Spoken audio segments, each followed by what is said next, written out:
હતી. તે ખૂબ જ સુંદર હતી. હું તેને ખૂબ જ પસંદ કરતો હતો અને તે પણ મને ખૂબ પસંદ કરતી હતી.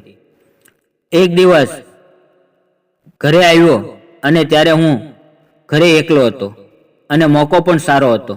પછી મેં તેને નમસ્કાર મિત્રો, આજની વાર્તા ખૂબ જ મજેદાર છે, તો પૂરેપૂરો વિડીયો જોજો. આ વાર્તા 3 મહિના પહેલાંની છે. મારી ઉંમર 23 વર્ષની હતી અને હું કોલેજમાં ભણતો હતો. અમારા પાડોશમાં એક પરિવાર રહેતો હતો અને તેની સાથે અમારે ખૂબ જ સારી હતી. અમે એકબીજાને ઘરે બેસવા જતા. તેના ઘરે અંકલ ને આંટી અને તેની એક છોકરી અને એક છોકરો રહેતા હતા. છોકરીનું નામ કમલા હતું. તે 19 વર્ષની હતી. તે પણ કોલેજ જવા લાગી હતી. કમલાનો ભાઈ તેનાથી 2 વર્ષ મોટો હતો. તે બાજુના શહેરમાં નોકરી કરતો હતો. સાચું કહું તો કમલા જોવામાં ખૂબ જ સુંદર હતી અને તેને બધા પસંદ કરતા હતા. એક દિવસ છત ઉપર બેઠા બેઠા હું મારી ચોપડી વાંચી રહ્યો હતો ત્યારે કમલા કપડાં સૂકવવા માટે ઉપર આવી અને હું તેને જોતો જ રહી ગયો. કમલા મારા એક મિત્ર મહેશનો ફોન આવી ગયો અને હું તેની સાથે વાત કરવા લાગ્યો. મહેશ મને પોતાની બધી વાત જણાવતો અને અત્યારે તે પોતાના ફ્રેન્ડ વિશે વાત કરી રહ્યો હતો. અમારા બંનેની વાતચીતમાંથી કમલા મારો અવાજ સાંભળવાની કોશિશ કરતી હતી કારણ કે તે વારંવાર મારી તરફ જોતી હતી. જ્યારે મહેશની વાત પૂરી થઈ તો મારું મન પણ બેચેન થઈ ગયું. મેં તેને કહ્યું, ભાઈ મહેશ, મને કોઈ સારી ફ્રેન્ડ ગોતી દે. અને મારી વાત કમલા સાંભળી રહી હતી. તે મારી સામે જોઈને હસવા લાગી એટલે હું પણ તેની સામે ક્યારેક મોઢું મલકાવવા લાગ્યો. થોડી વાર પછી તે કપડાં સૂકવીને ત્યાંથી જતી રહી અને હું પણ નીચે ઉતરી ગયો. બીજે દિવસે ફરી હું મારા પુસ્તકો લઈને છત ઉપર વાંચવા માટે ગયો. વાંચતા વાંચતા હું કમલા ક્યારે કપડાં સૂકવવા આવે તેની રાહ જોવા લાગ્યો. હું હવે થાકી ગયો એટલે હું નીચે જવા લાગ્યો. ત્યાં મને કમલા નજરે ચડી એટલે હું છત ઉપર આટા મારવા લાગ્યો. મેં જોયું કે તે થોડા કપડાં સૂકવવા માટે આવી હતી. અમારા બંનેની નજરોમાં આવી ગઈ અને અમે બંને એકબીજાની સામે હસવા લાગ્યા. તેની હસી ખૂબ જ પ્યારી હતી. હું વિચારવા લાગ્યો કે જો હું થોડીક વધારે મહેનત કરીશ તો કામ થઈ જશે. એમ જ થોડા દિવસો જતા રહ્યા. વાત ખાસ આગળ વધતી નહોતી.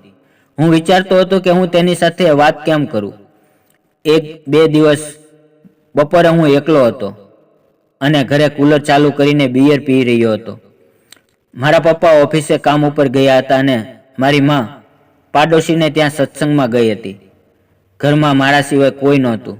જ્યારે કમલા આવી અને મારી માં વિશે પૂછવા લાગી. મેં કહ્યું, માં તો અત્યારે ઘરે નથી. શું તમારે કોઈ કામ હતું? જો તમે મને કહી શકતા હો તો કહો, હું તેને વાત કરી દઈશ. તો તે કહેવા લાગી, મારે પેન્ટની વિશે પૂછવું હતું. હું તમને કહેતા ભૂલી ગઈ કે કમલા સિલાઈ કામ કરતી હતી. તમે બેસો અને થોડી વાર રાહ જુઓ, માં હમણાં આવી જશે. મેં પણ તેને એક ગ્લાસમાં ડ્રિંક લેવા માટે આપી તો તે ના પાડવા લાગી, પરંતુ મેં વારંવાર તેને આગ્રહ કર્યો એટલે તે પણ પીવા લાગી. હું તેની સામે ખુરશી ઉપર બેઠો હતો અને હું તેને જોઈ રહ્યો હતો અને કમલાને પણ ખબર હતી કે હું તેની સાથે ટ્રાય કરી રહ્યો છું. પછી અમે બંને એકબીજા સાથે વાતો કરવા લાગ્યા. મેં વાતમાં તેને પૂછી લીધું કે તારે કોઈ ફ્રેન્ડ છે? તો તે મારી સામે એ રીતે જોવા લાગી જાણે મેં તેની કિડની માંગી લીધી હોય. હું વિચારવા લાગ્યો કે મેં આ સવાલ પૂછીને ભૂલ કરી નાખી છે. તેણે શરમાઈને પોતાનો ચહેરો નીચે કરી લીધો. 2 મિનિટ તે એમ જ બેઠી રહી અને પછી ઊભી થઈને જવા લાગી.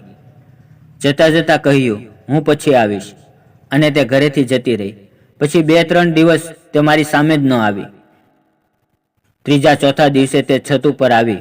હું પહેલેથી જ ત્યાં મારી ચોપડી વાંચી રહ્યો હતો અને હું તેને તરફ પીઠ કરીને વાંચી રહ્યો હતો. તે મારી નજીક આવીને બોલી, રાજુ શું કરા છો? મેં પાછળ ફરીને જોયું તો કમલા ઊભી હતી. તેણે સૂટ અને સલવાર પહેરી હતી. તે ખૂબ જ સુંદર લાગી રહી હતી. હું તેને જોતો જ રહી ગયો. તેણે કહ્યું, શું થયું? ક્યાં ખોવાઈ ગયો? હું બોલ્યો, કાંઈ નહીં, બસ હું તને જોઈ રહ્યો હતો. તું કહે કેમ છો? તેણે કહ્યું, હું ઠીક છું. તો મેં તેને કહ્યું, તે દિવસે મેં તને કંઈક પૂછ્યું હતું પણ તું કંઈ પણ કહ્યા વગર જતી રહી.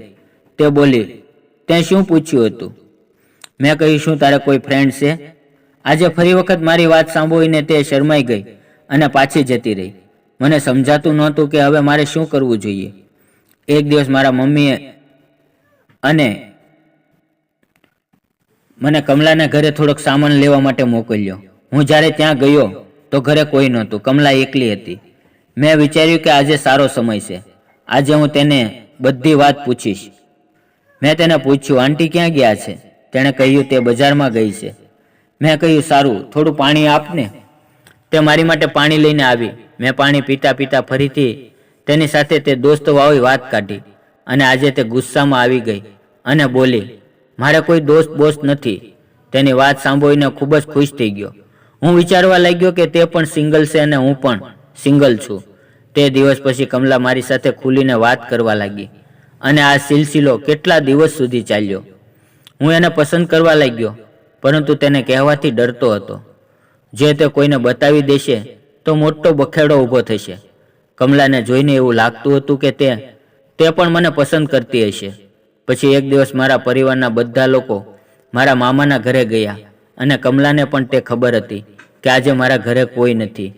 લગભગ 11 વાગ્યાનો સમય હતો અને તે મારા ઘરે આવી ને કહેવા લાગી, આંટીથી થોડું કામ હતું. મેં કહ્યું, મમ્મી આજે ઘરે નથી, તે બધા મારા મામાના ઘરે ગયા છે. તો તેણે કહ્યું, ઠીક છે, હું પછી આવીશ. મને ખબર હતી કે તે બધું જાણી જોઈને બોલી રહી છે. જ્યારે તે જવા લાગી તો મેં તેને ઊભી રાખી અને કહ્યું, 1 મિનિટ ઊભી રહે, મારે તારી સાથે વાત કરવી છે. તે પાછું ફરીને બોલી, બોલ, શું છે? મેં મારી બધી હિંમત ભેગી કરી અને કહ્યું, કમલા, ખોટું ના સમજતી, પરંતુ હું તને ખૂબ જ પસંદ કરું છું. તે 2 મિનિટ વિચારતી રહી અને પછી હસતા હસતા જતી રહી. હું સમજી ગયો કે તેના તરફથી પણ હા છે. તે રાત્રે મારા પરિવારના લોકો મારા મામાના ઘરે રોકાઈ ગયા અને મારી માએ કમલાને ફોન કર્યો કે મારી માટે જમવાનું બનાવીને આપે અને મને પણ કહ્યું કે મારે કમલાને ત્યાં જમવાનું જવાનું છે. સાંજનો સમય હતો અને કમલા મારા ઘરે આવી અને બોલી, મારા મમ્મી તને જમવા માટે ઘરે બોલાવે છે. મેં કહ્યું, ઠીક છે, હું હમણાં આવું છું. પછી તે જવા લાગી. મેં તેને ઊભી રાખીને કહ્યું, કમલા, તેણે કહ્યું, શું છે? મેં તેનો હાથ પકડ્યો અને બોલ્યો, હું તને ખૂબ પસંદ કરું છું. તે થોડીવાર માટે ઊભી રહી અને પછી બોલી, રાજુ, હું પણ તને પસંદ કરું છું, પરંતુ મને ડર લાગે છે. જો કોઈને કંઈ ખબર પડશે તો શું થશે? મેં કહ્યું, કોઈને કાંઈ ખબર નહીં પડે, તું તેની ચિંતા ના કર. પછી તે હસતા હસતા જતી રહી. હું તેના ઘરે જમવા માટે ગયો. જમ્યા પછી હું મારા ઘરે પાછો આવ્યો. મેં મોકો જોઈને કમલાને મારી પાસે બોલાવી અને કાનમાં કહ્યું, સાંજે છત ઉપર બેસવા આવજે, હું તારી રાહ જોઈશ. આટલું કહીને હું ત્યાંથી મારા ઘરે આવી ગયો. હું સાંજે થોડીવાર માટે ટીવી જોઈ અને પછી છત ઉપર જતો રહ્યો. રાતના 10 વાગી ગયા હતા, પણ તે હજી આવી નહોતી. આમ જ અડધો કલાક જતો રહ્યો. મને લાગ્યું કે હવે તે નહીં આવે. મેં ફરી અડધો કલાક રાહ જોઈ. આમ 11 વાગી ગયા. ત્યાં થોડી વારમાં તે છત ઉપર બેસવા માટે આવી. મેં તેને પૂછ્યું, આટલું બધું મોડું કેમ કર્યું? તો તેણે કહ્યું, હું ઘરે બધા આરામથી સૂઈ જાય તેની રાહ જોઈ રહી હતી. અને પછી અમે બંને એકબીજા સાથે વાતો કરવા લાગ્યા અને બકી કરવા લાગ્યા. છત ઉપર ખૂબ જ અંધારું હતું, એટલા માટે અમને કોઈ જોતું નહોતું. કમલા પણ મારો સાથ આપી રહી હતી. અમે બંને 3-4 કલાક સુધી વાતો કરી અને પછી ઘરે જતા રહ્યા. હવે અમે બંને રોજ સાંજે છત ઉપર બેસીને અવનવી વાતો કરતા અને પોતપોતાના સુખ દુઃખ એકબીજાને વહેંચતા. મિત્રો, તમને મારી લવ સ્ટોરી પસંદ આવી હોય તો વિડીયોને લાઇક અને ચેનલને સબસ્ક્રાઇબ કરવાનું ના ભૂલતા. ફરી મળશું આવતીકાલે એક નવા વિડીયોમાં. ત્યાં સુધી આવજો. વિડીયો પૂરેપૂરો જોવા બદલ તમારો ખૂબ ખૂબ ધન્યવાદ. આવજો મિત્રો.